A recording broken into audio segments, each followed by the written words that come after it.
प्रशांत किशोर कहते हैं कि राजनीति की बहुत बड़ी बड़ी बातें करते हैं बिहार के लोग, लेकिन सबसे ज्यादा पिछड़ी हालत जो है बिहार का ही। आप ही काम किया, आप ही जिताए, सारा काम आप किए, सारा जवाबदेही अपने कंधे पर लिए, उसके बाद सरकार बनाए और उसके बाद जब आपको मलाई मिलना बंद हो गया तब खराब हो गया। कह रहे हैं कि हम जनता के साथ खड़े हैं, जनता की सरकार बनाए। बिहारी भाषा में तो दलाली वाला काम होता है। वो अगर किसी को ये चीज़ करवा दी तो भाई दलाल उसको बोला जाता है। तो आप कहीं वो काम कर रहे थे क्या? किस लिए मुसलमान सम्मेलन, पांडित सम्मेलन भी करवा लेते, उमियार सम्मेलन करवा लेते, राजपूत सम्मेलन करवा लेते, यादव सम्मेलन करवा लेते। कभी मुसलमान का क्या, वो अपने जात कभी नहीं है। बिहार में एक युवा नेता आए हैं तो प्रशांत किशोर जी, वो रोजगार की युवाओं की बात कर रहे हैं। लग रहा है कुछ जमीनी हकीकत में दिखेगा कुछ। प्रशांत किशोर के बारे में आप जानते होंगे, आप पत्रकार हैं तो आप जानते होंगे।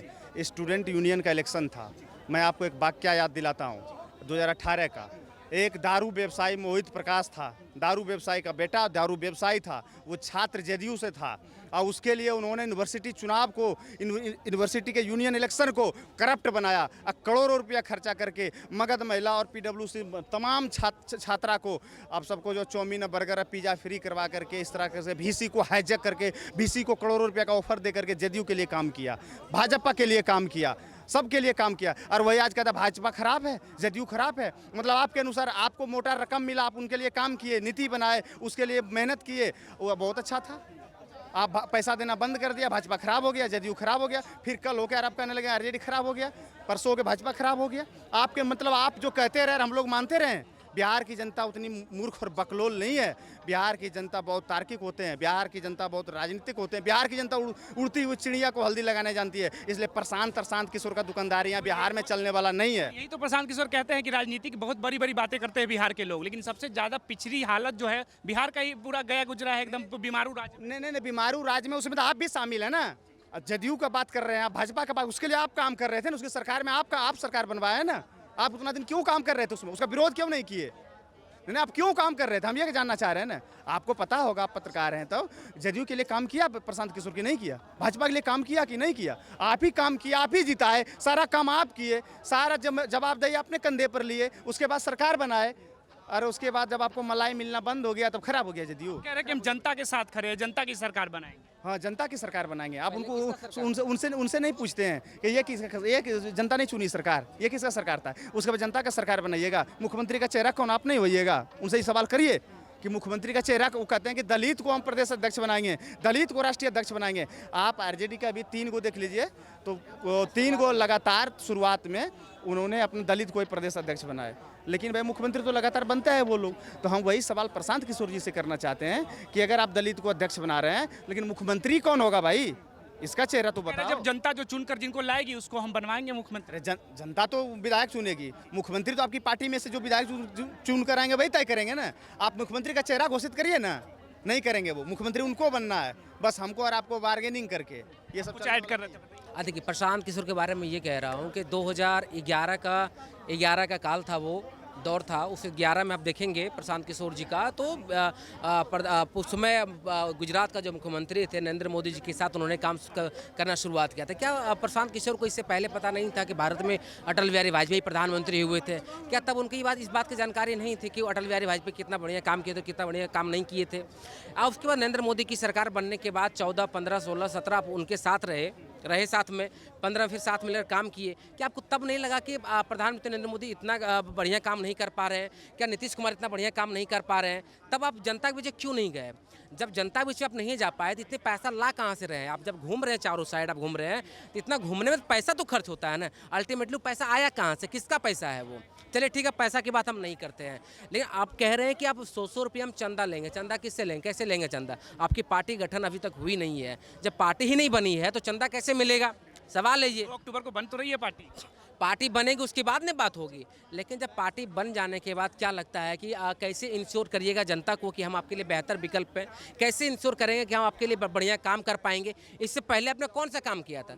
दलाली वाला, हमारे भाषा में अगर कहें, बिहारी भाषा में तो दलाली वाला काम होता है वो। अगर किसी को ये चीज़ करवा दी तो भाई दलाल उसको बोला जाता है। तो आप कहीं वो काम कर रहे थे क्या? मैं ऐसे शब्दों का इस्तेमाल नहीं करना चाहता, लेकिन ये बात मैं आपको बता रहा हूँ कि ये तो अल्टीमेटली वही, हमारे भाषा में कहें तो दलाली वाला काम आप कर रहे थे। लेकिन किसी भी कोई भी सरकार बन जाए, चाहे प्रशांत किशोर बिहार का मुख्यमंत्री बन जाए, तेजस्वी जी मुख्यमंत्री बन जाए, चाहे बीजेपी से कोई व्यक्ति मुख्यमंत्री बन जाए, अल्टीमेटली जनता को क्या चाहिए? विकास चाहिए। विकास है। विकास में क्या चाहिए? बढ़िया विश्वविद्यालय चाहिए। आपके बगल में एक स्टेट यूनिवर्सिटी पटना यूनिवर्सिटी है। पटना यूनिवर्सिटी की ये खास्ता हाल हो गया, उसके बाद बजट नहीं है, घाटे में चल रहा है विश्वविद्यालय। विश्वविद्यालय आपका जो है घाटे में चल रहा है, उसके लिए कौन सा बजट आप ला रहे हैं? अच्छा, प्रशांत किशोर जी की टीम के लोग ये कह रहे हैं कि हमारे प्रशांत किशोर जी बार बार तेजस्वी यादव को जो घेरते हैं गमछा को लेकर, इसलिए वो गमछा बदल कर टोपी पे आ गए।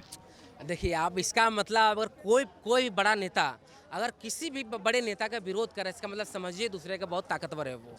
ठीक है, तेजस्वी बिल्कुल उसके सामने में ताकतवर दिख रही है, इसलिए बार बार तेजस्वी का नाम लिया जा रहा है। आप देखेंगे पिछले विधानसभा चुनाव के टाइम में अगर देखेंगे तो सबसे पॉपुलर नेता अगर बिहार का कोई था तो तेजस्वी यादव था। दूसरा नंबर था किनका? प्रधानमंत्री नरेंद्र मोदी का था, जबकि बिहार के वो थे नहीं। तब भी उनकी पॉपुलैरिटी और इनके दोनों को मिलाकर देखा जा रहा था। ये मेरा आंकड़ा नहीं है, CSDS का आंकड़ा है। ठीक है, ये हम नहीं दे रहे। तो स्वाभाविक तौर पर तेजस्वी की अगर पॉपुलैरिटी है तो आप देख सकते हैं कि इसकी वजह से प्रशांत किशोर उनके ऊपर टारगेट किया जा रहा है। अब एक बात और मार्केट में ये बहस चल रहा है। देखिए, हम किसी पार्टी से जुड़े नहीं हैं, तो एक बहस जो मार्केट में चल रहा है कि RJD के साथ मुसलमान वोट बैंक एकदम एकजुट है। लेकिन अब कहा जा रहा है अगर मुसलमान वोट बैंक अगर तोड़ दिया जाए तो तेजस्वी कमज़ोर हो जाएंगे और इनकी वोट अगर कम हो जाएगा तो बीजेपी क्या होगी? मजबूत हो जाएगी। ये बात मार्केट में बहुत अच्छे तरीके से चल रहा है और बिहार के लोग अगर आप बिल्कुल बिहार की राजनीति बहुत बेहतर से आप समझते हैं, तो इसी राजनीति को लेकर बार बार टारगेट किया जा रहा है। बता दीजिए, कहीं ब्राह्मण सम्मेलन करवाया क्या प्रशांत किशोर? बता दीजिए मुझे। प्रशांत किशोर एक पांडे जाति से आते हैं, वो कहीं ब्राह्मण सम्मेलन करवाया? कोई भूमियार सम्मेलन करवाया? बता दीजिए, चमार सम्मेलन करवाया? नहीं करवाया। क्योंकि 18%, 17 से 18% मुसलमान वोट है बिहार में, तो उसका सम्मेलन मुसलमान सम्मेलन करवाया जा रहा है। क्यों भाई?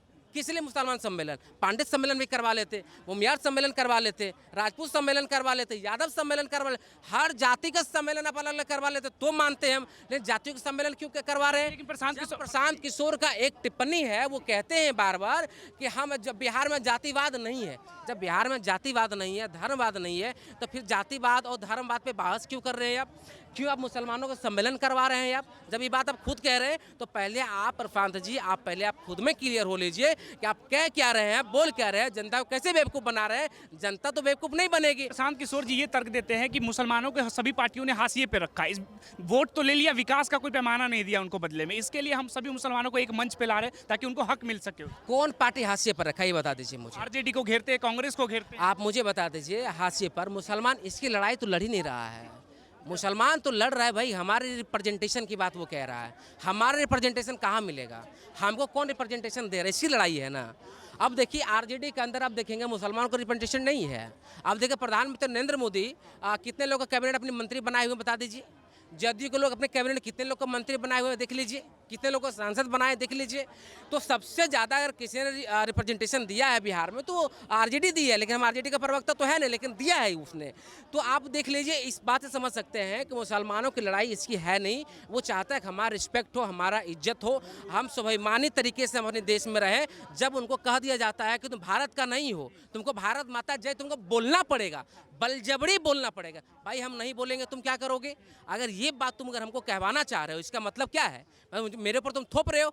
ये भाई मुसलमानों के पास भारत जो है बाय चॉइस, उसको चांस था पाकिस्तान जाने का, वो चॉइस किया है, भारत को चुना है उस व्यक्ति ने। मुसलमानों ने भारत को चुना। अगर चाहता तो वो जा सकता था पाकिस्तान, उसके पास चांस था, मौका था, लेकिन नहीं। किसको चुना उसने?